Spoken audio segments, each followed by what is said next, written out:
Hey guys, Sethley here back with another Apex Legends video. I hope you're all having a fantastic day. In today's video, we have something really exciting to be going over, and honestly, I didn't expect it at all. So earlier today, there was the new Horizon Meet Horizon character trailer for Season 7, and that came out at 8 AM PST this morning. So I posted a video reacting to that. Make sure to check that out if you guys haven't seen that already. We got to see all of Horizon's abilities and all of that, which was awesome.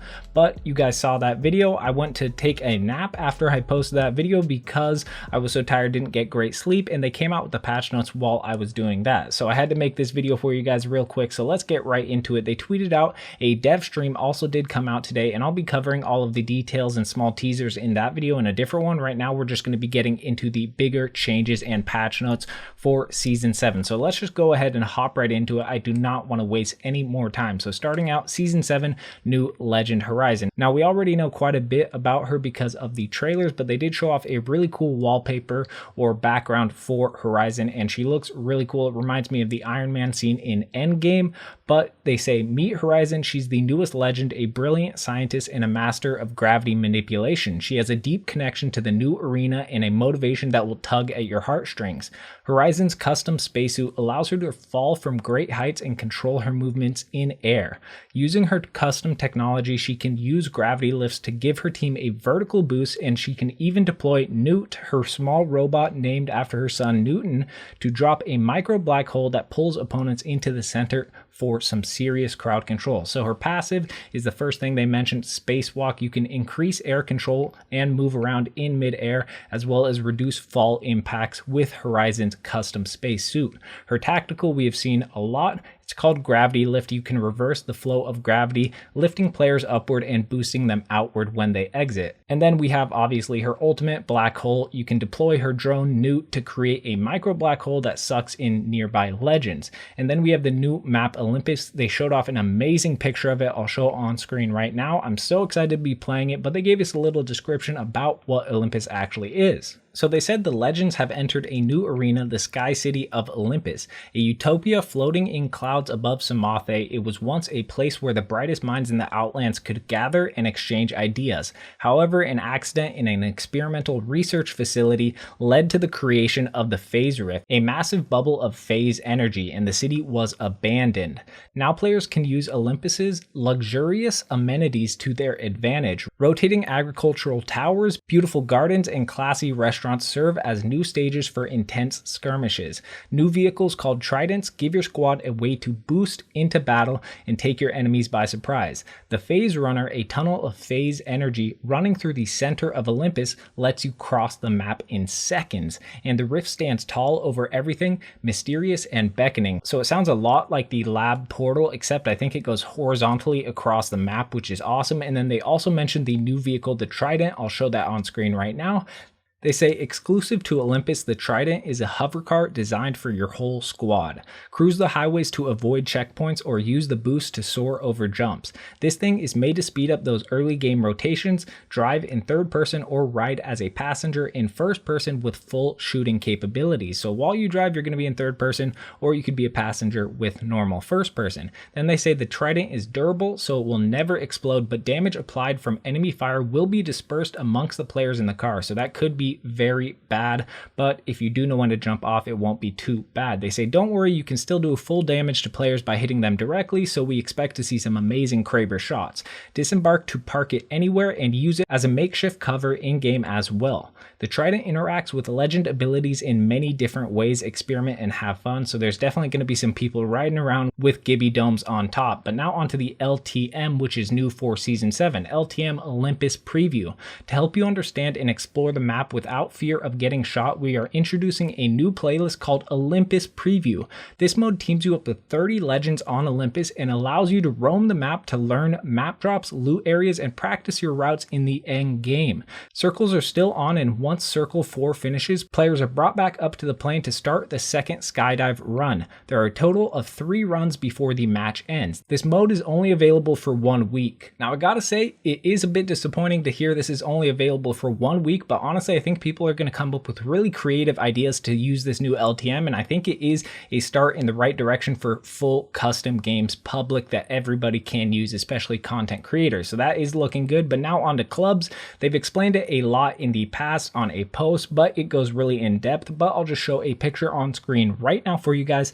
They say, with this season, we are introducing clubs. Join a club with like-minded legends and make it easier to find your champion squad. Don't see a particular club you like? Then create one and let your friends know to join. Read more on clubs here. So I really do think that's going to help the community with finding squads to rank up with, as well as just get some wins. Now onto Steam. This is pretty much something we all know about. Apex Legends will be coming out available on Steam with the release of Season 7 on the 4th, as well as there will be 3 exclusive Apex Legends Steam charms, and I'll show those on screen right now for you guys. Now onto the Battle Pass. So with the Battle Pass, we've already seen some skins that we will have, but I'll show a picture of 2 on screen right now. And they say the Season 7 Battle Pass is all about that high fashion and level up your pass to unlock the skins like the Wraith High Class and Octane's Fast Fashion. I gotta say, I really like that Octane skin, but they also made some changes to the Season 7 Battle Pass, as well as how challenges work. So I'll show on screen right now. Challenges are no longer points-based and are now granted between 1 to 5 stars depending on their difficulty. Collecting 10 stars will take you to the next Battle Pass level. We've also added tabs to the challenge menu in the lobby that allow you to toggle between daily, top, weekly, and event challenges. Within a match, players can open the map and see the same widget in-game. So there are a few other changes to challenges, but that is the main idea. Now onto the quality of life updates, starting out with attachment swap improvements. When replacing an attachment with one from the ground, if the old attachment is an improvement for your other weapon, the old attachment will automatically get transferred. Next, onto replicator updates. So for Season 7, we have removed weapons from the crafting pool and have replaced them with shield batteries. The high level attachments will still be tailored towards a weapon category, but we now prevent other players from picking up items that you crafted for the first 5 seconds of crafting. And this can also be disabled by pinging the item. Now onto airdrop clarity. They say the colors of the beams have been changed to differentiate between normal airdrops, lifeline airdrops, and replicator airdrops. Normal drops are a light tan, lifeline drops are blue, and replicator drops are teal. Also, all of the airdrops graphics while it's coming down matches their colors, as well as airdrop beams still stay visible when close to the top of the airdrop instead of fading when you get close. The beam still disappears when the pod is opened, however, as well as they did some miscellaneous things with that as well. I'll show those on screen right now for you guys, but now onto map rotations. So the regular map rotation for 2 weeks, Olympus will be the only map you can play on, and after that we will go into normal rotation between Olympus and World's Edge, but they will be vaulting King's Canyon for the time being, which is a bit disappointing, but obviously I think it's a good idea for people to actually focus on the new creation that we're getting in Season 7, obviously being Olympus. Now onto the Season 7 ranked rotation. So the first half of Ranked Split will be played on Olympus. The second half of Ranked will be played on World's Edge, and for more information on this Ranked updates, they did post another blog. But there's still a lot more to go over, so let's get onto the Legend meta changes, starting out with Bangalore. So her Rolling Thunder, aka her ultimate, has been reduced. The reduced time it takes for explosion has been moved from 8 seconds to 6 seconds, which I think is a good change. It's not too big, but it will help her a lot. Now onto Caustic. So the Nox Gas Trap, aka the Nox Gas Grenade, legends no longer get a blurred vision effect while in the gas. Damage has been updated from 4 to 10 ticks of damage to 6 to 12 ticks of damage. So it actually is more damage, however, there will not be that blurred vision effect while in gas. Also, before I go any further, I did want to mention that there are a lot of details in dev notes about why they are making these changes for Legends, and I'll show some of those on screen, but they are super long and I don't want to make this video any longer than it has to. So now we're on to Mirage. They did make a change. So his Psych Out or Life of the Party decoys now have 45 health. So all of his decoys now have 45 health with Psych Out and Life of the Party, which is amazing. I'm excited to see how that changes the meta for Octane. But now onto something that I think is actually really huge compared to a lot of the changes we have seen. This is a big buff for Octane. And I mean, we have gotten some changes for Octane in the past, which have been much needed, but this is exactly what I think he has needed for a long time. So I'm excited to see what happens. They made it so his Swift Mend, aka his passive, has now doubled healing rate. So instead of 0.5 HP per second, it is now a full HP per second, which allows you to use your stim a lot more. Now onto Wattson. They increased increased her fences, so her perimeter security has increased damage per touch. Instead of 10, it is now 15. Now onto Loba and her ultimate. Her ammo taken from her ultimate black market no longer counts towards black market's maximum. You can scoop up all the ammo in range. Now onto Rampart. So for Sheila, her ultimate now takes 1.25 seconds to fully spin up instead of 2 seconds, which is a buff. And her amped wall now takes 3 seconds to fully build instead of 4 seconds. Lastly, we do have Pathfinder, and there are a lot of changes to be covering for him. So they started out with his hitbox, saying Pathfinder has a tall but extremely skinny hitbox. A lot of his model isn't actually shootable, and particularly his arms and legs do not represent a lot of shootable area either. Here is a before and after comparison of Pathfinder's hitboxes. I'll show those on screen right now for you guys, and you can see there's quite a big change. They say, as you can see, there's still a lot of negative space around his arms and legs, but we're hoping that making it a little easier to hit Pathfinder, we can bring his win rate down under control to the point where we can put meaningful power into his kit. Now onto his grappling hook. They say we're making a number of changes to grappling hook. In 6.1, we shipped a very conservative version of this change. Now that we know this didn't meaningfully affect his win rate or anecdotally how frustrating it is to fight him, we're shipping the much more aggressive version of the change list. We also want to make it clear that players should not be punished for chaining grappling hooks perfectly into other movement mechanics. They say Pathfinder no longer needs to be on the ground for grappling hook to be considered finish, which is good for his cooldown, as well as the speed to which Pathfinder needs to drop for us to consider grappling hook finish was increased from 300 units, aka seconds, to 500 units. As well as the maximum cooldown grapple can have was lowered to 30 seconds from 35 seconds.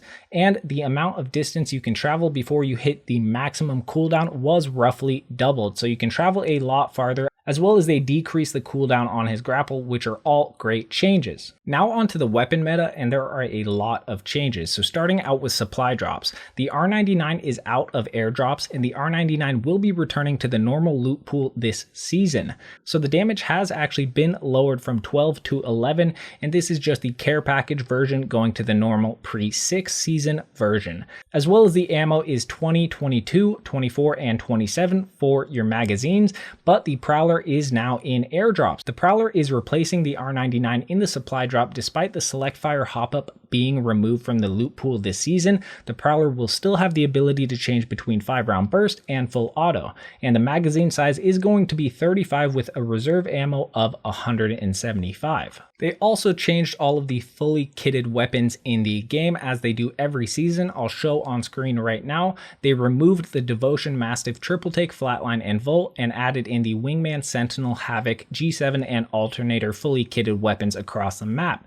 Now onto the Hemlok. So they made a pretty big nerf to the Hemlok, increasing horizontal recoil of the first 3 shots slightly to the right, which is the first burst when in burst mode. So they have increased the recoil on that, as well as they increased the recoil magnitude in the later stages of the pattern. Not to mention, they also reduced recoil multiplier in single fire mode to help compensate for additional recoil in pattern. So recoil should mostly be increased in burst mode rather than single fire mode, as well as they reduced the headshot multiplier from 2.0 to 1.75, meaning it went from 44 damage to 39 damage headshot against no helmet base characters. So that is a pretty big nerf for the Hemlok, but if you guys played a lot of Season 6, I'm sure you guys know that the burst was actually a little bit crazy. But now onto the Havoc, they updated the recoil pattern, kicks up, then right, then left, then up again, so it looks like it's going to be more of a set pattern instead of a random recoil, which actually might be pretty good. So it is a new recoil pattern.